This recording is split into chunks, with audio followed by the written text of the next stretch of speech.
NICU मधील बाळ स्वतःला वाचवू शकत नाही, ते धावू शकत नाही, ते मदतीसाठी ओरडू शकत नाही, ते स्वतः बेडवरून उठू शकत नाही, ते फक्त कुणीतरी आपल्याला वाचवेल याची वाट पाहत असतं. आज त्या 3 बाळांच्या घरात कदाचित एक छोटंसं पाळणं रिकामं असेल. कदाचित एखाद्या आईने आपल्या बाळासाठी आणलेले कपडे अजूनही घरात असतील. एखादा पिता आजही स्वतःला प्रश्न विचारत असेल, माझ्या बाळाला वाचवता आलं का नाही. अमरावती जिल्हा सामान्य रुग्णालय पहाटेचे 3:30 वाजले होते. संपूर्ण अमरावती झोपली होती. पण अमरावतीच्या जिल्हा स्त्री रुग्णालयाच्या 3ऱ्या मजल्यावर मृत्यू जागा झाला होता. नवजात शिशु अतिदक्षता विभागात अचानक आग भडकली. ज्या ठिकाणी काही तासांपूर्वी जन्मलेली लेकरं आयुष्याची पहिली लढाई लढत होते, त्याच ठिकाणी आगीने हाहाकार माजवला आणि या आगीत 3 चिमुकले जीव कायमचे निघून गेले. क्षणभर विचार करा. ज्या बाळाने अजून आईला आई म्हटलं नव्हतं, ज्याने अजून बाबांचं बोट धरलं नव्हतं, ज्याने अजून या जगाकडे डोळे उघडून नीट पाहिलं सुद्धा नव्हतं, ते बाळ आज या जगात नाही. एका आईची कुशी रिकामी झाली.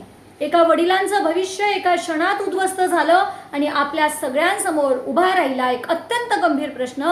रुग्णालयातच जर जीव सुरक्षित नसेल तर सामान्य माणसांनी जायचं कुठे? ही घटना धक्कादायक आहे.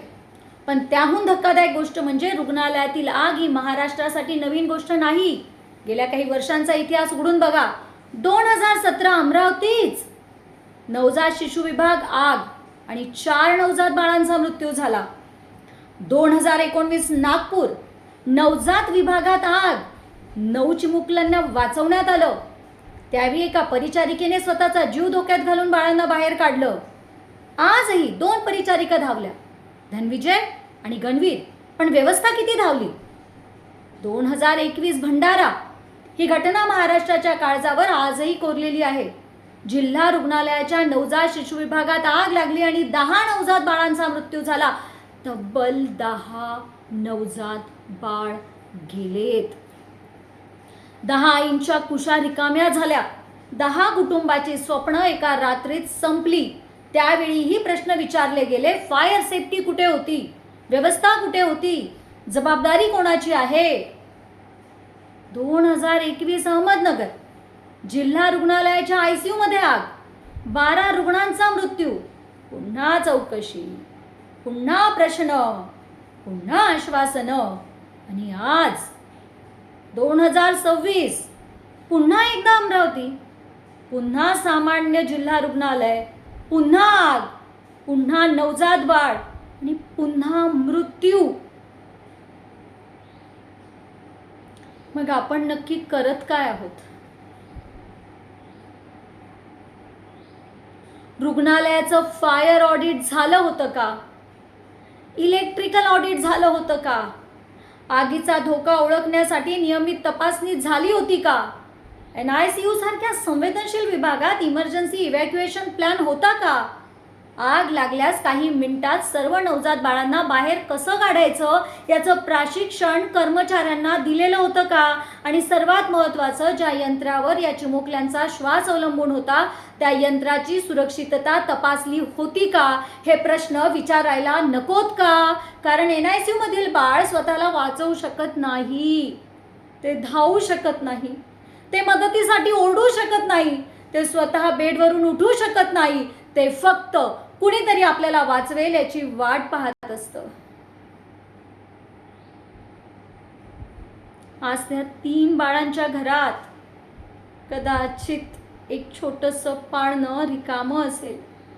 कदाचित एखाद्या आईने आपल्या बाळासाठी आणलेले कपडे अजूनही घरात असतील. एखादा पिता आजही स्वतःला प्रश्न विचारत असेल, माझ्या बाळाला वाचवता आलं का नाही? आता केवळ त्या कुटुंबाला ही उत्तरं नको आहेत, ही उत्तरं संपूर्ण समाजाला हवी आहेत.